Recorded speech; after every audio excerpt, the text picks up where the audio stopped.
Merci de nous rejoindre sur la 24 News. Madame, monsieur, bonsoir. À la une de l'actualité. Attaque de l'hôpital Shifa, le plus grand de Raza. L'armée sioniste s'acharne et fait des dizaines de victimes.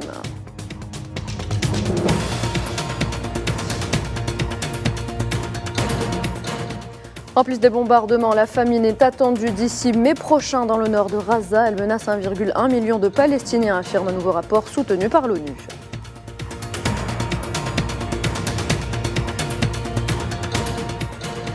Joseph Borrell accuse le gouvernement Netanyahou d'utiliser la famine comme arme de guerre dans la bande de Raza, devenue aujourd'hui un cimetière à ciel ouvert.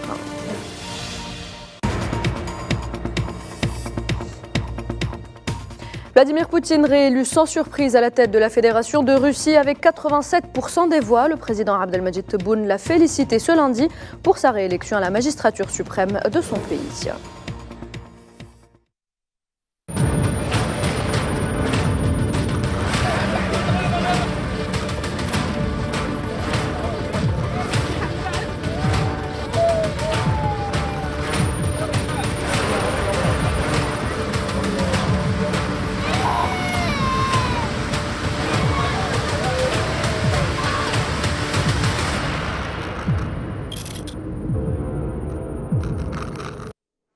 Bienvenue à toutes et à tous. Si vous nous rejoignez, le chaos règne toujours à Raza au 164e jour de génocide. L'entité sioniste ne semble pas vouloir en finir avec les atrocités qu'elle fait subir au peuple palestinien dans l'enclave.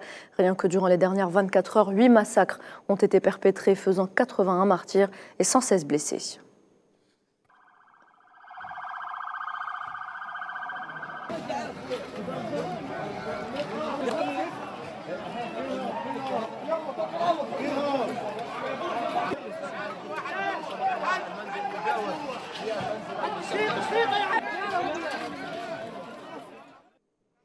L'hôpital Shifa, le plus grand de Raza, a une fois de plus été pris pour cible par les frappes de l'occupant sioniste avant l'aube. L'armée de l'occupation affirme, je cite, avoir reçu un renseignement selon lequel l'établissement serait une base de commandement pour des membres du Hamas, un mensonge maintes fois répété par l'armée de l'occupation pour tenter de justifier ces crimes.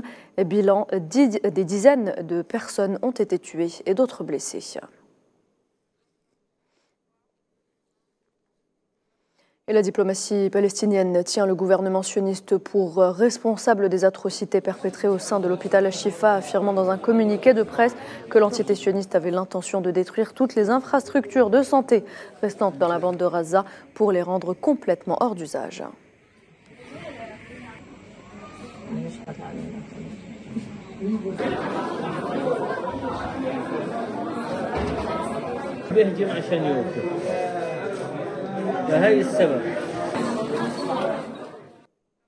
Et avec ces bombardements, le bilan de l'agression génocidaire en cours depuis donc plus de 5 mois s'est alourdi une fois de plus ce lundi pour atteindre 31 726 martyrs et 73 792 blessés, majoritairement des femmes et des enfants.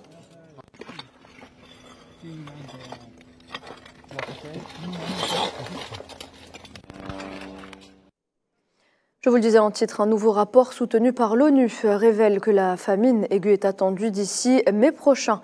Dans le nord de Raza, dans l'ensemble de l'enclave assiégée, le nombre de personnes confrontées à une faim catastrophique s'est élevé à 1,1 million, soit environ la moitié de la population, selon le rapport de classification intégrée de la sécurité alimentaire.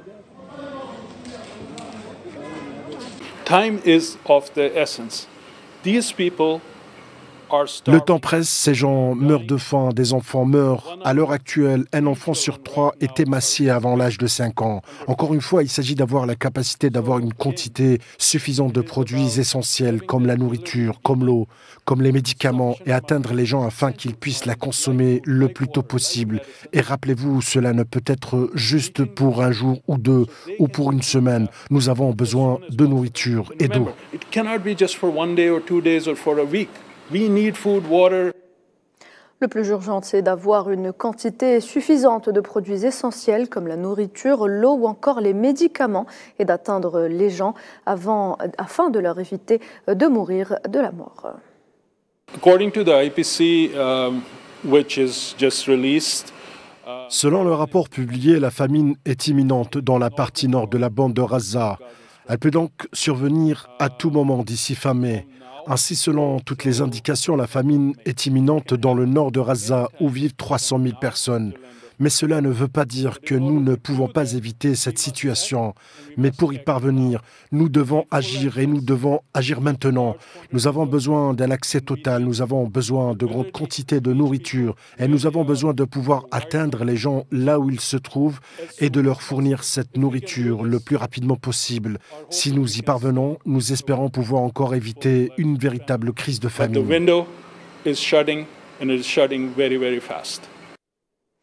Israël utilise la famine comme une arme et provoque la famine à Gaza. C'est ce qu'a déclaré donc Joseph Borrell peu avant le début d'une réunion des ministres des Affaires étrangères de l'Union européenne à Bruxelles. Le chef de la diplomatie européenne a affirmé que l'enclave palestinienne fait désormais face à une famine qui affecte des milliers de personnes et que face à cette situation, l'Union européenne ne peut rester les bras croisés. In Gaza, we are no longer on the brink of famine. À Gaza, nous sommes plus qu'au bord de la famine. Nous sommes dans un état de famine qui touche des milliers de personnes. Le chancelier Olaf Scholz a dit à Netanyahou, « Nous ne pouvons pas rester les bras croisés et regarder les Palestiniens mourir de faim. Bon, alors, qu'allons-nous faire ? Parce que cette famine n'est pas une catastrophe naturelle. Ce n'est pas une inondation, ce n'est pas un tremblement de terre. Elle est entièrement provoquée par l'homme. Par qui ? Par celui qui empêche l'aide humanitaire d'entrer, qui empêche le soutien à Gaza, en fermant tous les accès, et par l'insécurité aiguë qui règne à l'intérieur de l'enclave. L'insécurité en elle-même empêche la distribution des aides. Mais le problème est que des centaines de camions attendent à la frontière, et ceux qui contrôlent la frontière les empêchent d'entrer. Je veux dire, eh bien, oui, Israël provoque la famine. I'm coming from Washington and I dare to say, well, yes, Israel is provoking famine.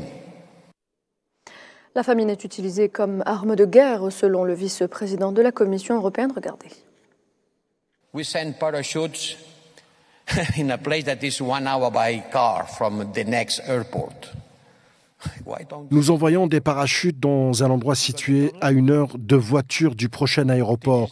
Pourquoi ne les envoie-t-il pas par l'aéroport ? Parce qu'il ne les laisse pas passer. Et c'est inacceptable. La famine est utilisée comme arme de guerre. Et ce n'est pas une question de manque de provisions. On entend dire qu'il y a plusieurs mois de nourriture bloquée du côté égyptien. Plusieurs mois de nourriture bloquée. Et même plus que dans de nombreux autres conflits. Ce sont les enfants qui souffrent le plus à Gaza, car ils n'ont nulle part où aller, nulle part où se cacher. J'aimerais que vous encouragiez l'appel à l'action en faveur des enfants touchés par la guerre à Gaza. C'est une guerre où plus d'enfants ont été tués à Gaza ce mois-ci que dans le monde entier au cours des 4 dernières années. La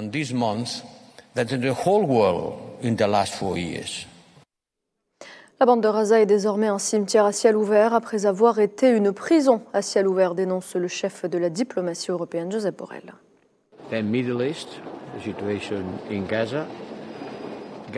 Avant la guerre, Gaza était la plus grande prison à ciel ouvert. Aujourd'hui, c'est le plus grand cimetière à ciel ouvert.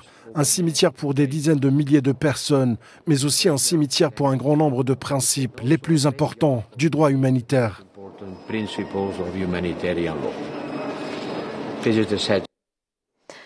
Les violences et les arrestations se sont intensifiées en Cisjordanie occupée depuis le 7 octobre dernier. Au moins 25 Palestiniens, dont un journaliste et une ex-détenue, ont été arrêtés durant ces dernières 24 heures. Le bilan des Palestiniens arrêtés par les forces d'occupation depuis le 7 octobre s'est élevé aujourd'hui à environ 7 655 détenus.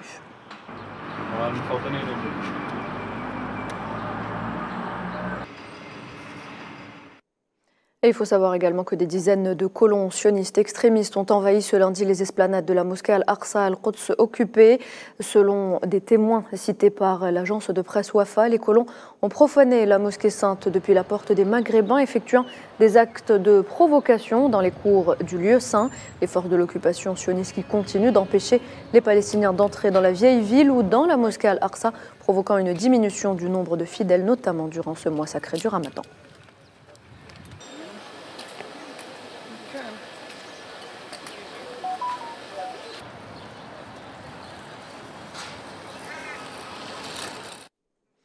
La communauté palestinienne de Santiago du Chili s'est rassemblée avec des centaines d'autres manifestants dans le centre-ville pour montrer son soutien aux Palestiniens de Gaza et de Cisjordanie et pour exiger un cessez-le-feu immédiat aux forces militaires sionistes. Les manifestants ont cité un génocide, ont crié un génocide rappelant qu'il ne s'agissait pas d'une guerre.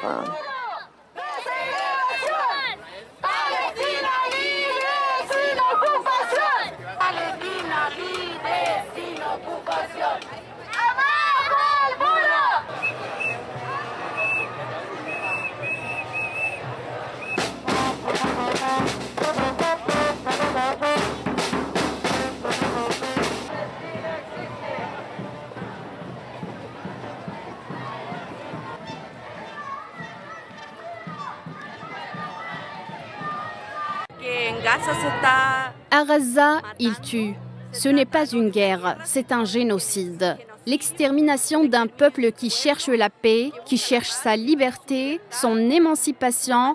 Et je pense que chaque citoyen du monde devrait être ému par ce qui se passe aujourd'hui à Gaza. Soutenir le peuple palestinien, c'est soutenir la paix, c'est soutenir le monde, c'est refléter et faire savoir que la Palestine n'est pas seule, mais que le monde entier est avec elle. Nous voulons montrer que nous existons, qu'il y a un massacre, un génocide en Palestine aujourd'hui, dans la bande de Gaza bien sûr, tout le monde le sait, mais aussi en Cisjordanie. Et il est important que tout le monde s'exprime. Idem en Espagne et plus exactement à Saint-Sébastien, une foule de personnes a participé à une manifestation en soutien au peuple palestinien scandant stop au génocide. Les manifestants se sont allongés sur le sol devant l'installation sculpturale Le Peigne du Vent en signe de solidarité avec la population de la bande de Gaza.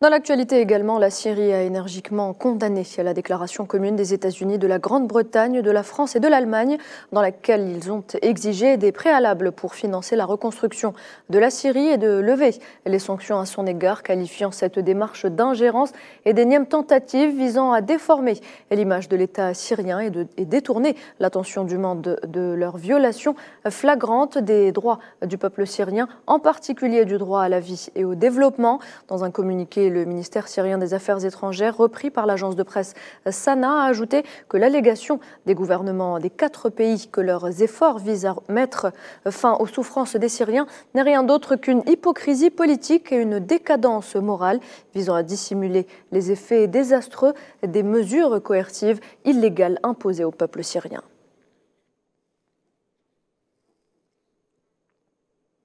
Et en ce mois de Ramadan, on rappelle l'importance de l'entraide alors que la famine fait rage au Yémen et que le Programme alimentaire mondial a suspendu son aide. Une organisation caritative locale a pris l'initiative de fournir des vivres aux familles dans le besoin à Sanaa pendant tout le mois. Les efforts des organisations caritatives locales sont devenus cruciaux pour la population yéménite.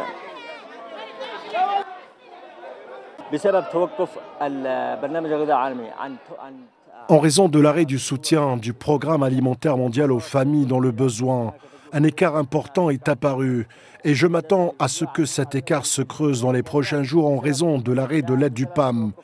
Nous sommes une organisation locale et ne pouvons pas combler le manque actuel laissé par les organisations internationales ou des Nations Unies.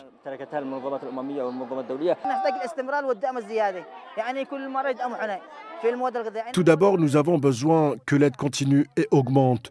Nous avons besoin d'un soutien continu en termes d'approvisionnement alimentaire. Ces approvisionnements alimentaires durent à peine un mois. Nous voulons que les donateurs soutiennent les organisations qui viennent en aide aux personnes déplacées et subviennent à leurs besoins. Quant à moi, je suis une personne handicapée et je n'ai personne pour subvenir à mes besoins et à ceux de mes enfants qui sont tout jeunes. L'un a 12 ans, l'autre a 8 ans et le troisième a 3 ans. Je n'ai pas de personne âgée pour s'occuper de moi. Et comme vous pouvez le constater, j'ai un handicap.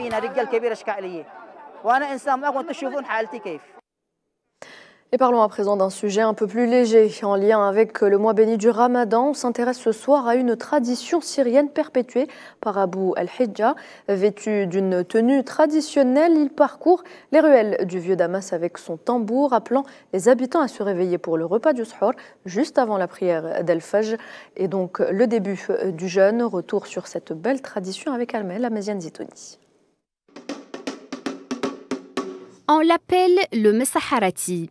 C'est ce batteur qui réveille les gens pour le repas du Suhour avant le jeûne pendant tout le mois du Ramadan à Damas. S'inspirant des Messaharati de son enfance, les sérénades musicales d'Abu al-Hijja évoquent la nostalgie et la tradition dans le cœur des habitants de la capitale syrienne. Malgré les troubles de la guerre en Syrie, qui ont forcé de nombreux Messaharati à cesser leurs appels nocturnes, Abu al-Hijja a poursuivi son travail dans les ruelles historiques du vieux Damas. J'ai travaillé en tant que Messaharati pendant 35 ans et si Dieu le veut, je continuerai à le faire jusqu'à la fin de ma vie. Je réveille tout le quartier pour le Suhour. Nous sommes prêts pour de bonnes actions. Connu pour s'adresser aux résidents par leur nom, la touche personnalisée d'Abu al-Hijja ajoute un sentiment d'intimité et de communauté à ses mélodies d'avant l'aube. À une époque dominée par la technologie, beaucoup préfèrent encore la musique des Messaharati aux alarmes et smartphones modernes pour les réveiller pendant le Ramadan. Pendant le Ramadan, nous ne comptons plus sur les téléphones portables car le Messaharati est un symbole. C'est l'un des piliers traditionnels sans lequel nous ne pouvons pas vivre.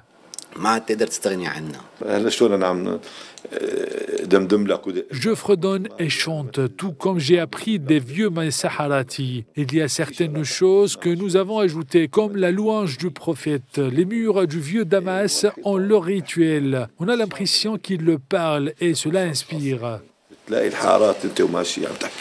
Même si les revenus tirés de ces fonctions Messaharati sont modestes, la vocation première d'Abu al-Hijja est d'être membre du groupe traditionnel Arada tout au long de l'année. À la fin du Ramadan, les familles expriment leur gratitude en exprimant leur remerciement à Abu al-Hijja pour son dévouement à toute épreuve. Le métier de Messaharati est connu pour occuper une place particulière dans le cœur des Damascènes qui l'admirent dans diverses émissions de télévision syrienne.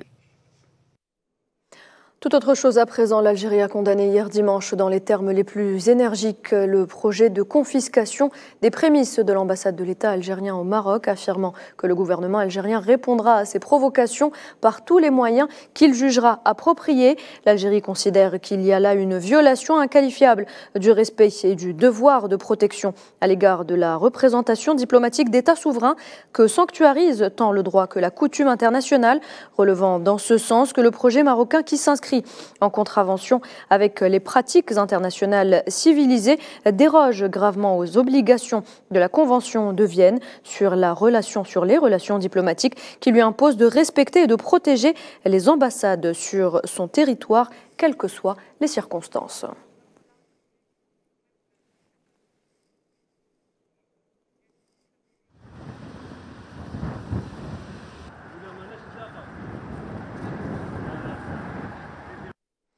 En Russie, c'est sans surprise que Vladimir Poutine a été réélu pour un troisième mandat consécutif, le 5e au total. Il devient ainsi le dirigeant russe le plus longtemps en fonction depuis plus de 200 ans. La Commission électorale centrale de Russie a déclaré qu'après le dépouillement de près de 100% de toutes les circonscriptions, le président russe avait obtenu 87,29% des voix. Près de 76 millions d'électeurs sur 112 millions d'inscrits ont voté pour Poutine, soit son plus grand nombre de voix jamais enregistrées. Результаты выборов De nombreuses tâches nous attendent, mais lorsque nous serons consolidés, je pense qu'il sera devenu clair pour tout le monde que peu importe à quel point ils veulent nous intimider, peu importe qui ou à quel point ils veulent supprimer notre volonté et notre conscience. Personne dans l'histoire, comme je l'ai déjà dit, n'a jamais réussi à faire quoi que ce soit de ce genre. Cela n'a pas fonctionné aujourd'hui et ne fonctionnera pas à l'avenir, jamais. Et dans ce même discours, le président Vladimir Poutine affirme que son pays ne peut être tenu en échec et qu'il ne se laissera pas intimider.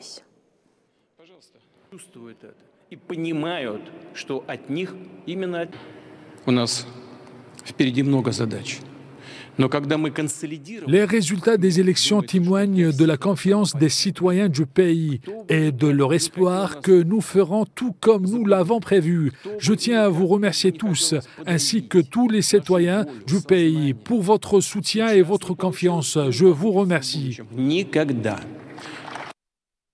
Le président algérien Abdelmadjid Tebboune a félicité ce lundi son homologue russe Vladimir Poutine pour sa réélection à la magistrature suprême de son pays, indique un communiqué de la présidence de la République.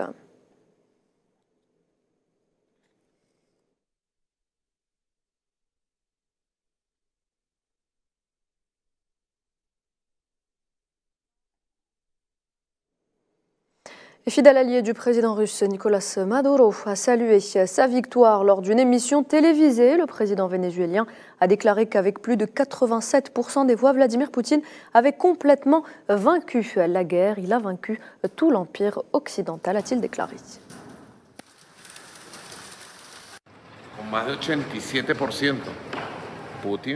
Avec plus de 87%, Poutine a complètement battu la guerre. Il a battu tout l'empire occidental. C'est une démonstration de valeur du peuple russe qui marque le long chemin de la victoire du président Vladimir Poutine. Elle marque le long chemin de la revendication de la nouvelle Russie, de la grande Russie. Notre grand frère Vladimir Poutine a triomphé. C'est de bon augure pour le monde en 2024.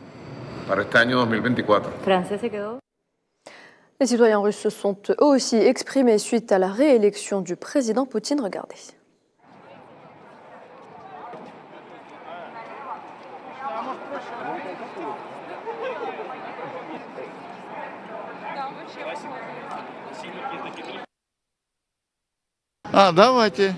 Je considère que tout est passé d'une manière correcte. Personnellement, j'ai voté pour Poutine, car c'est un leader. Ses mots suivent toujours ses actes. Gorbatchev et Yeltsin étaient des présidents de la Russie avant Poutine.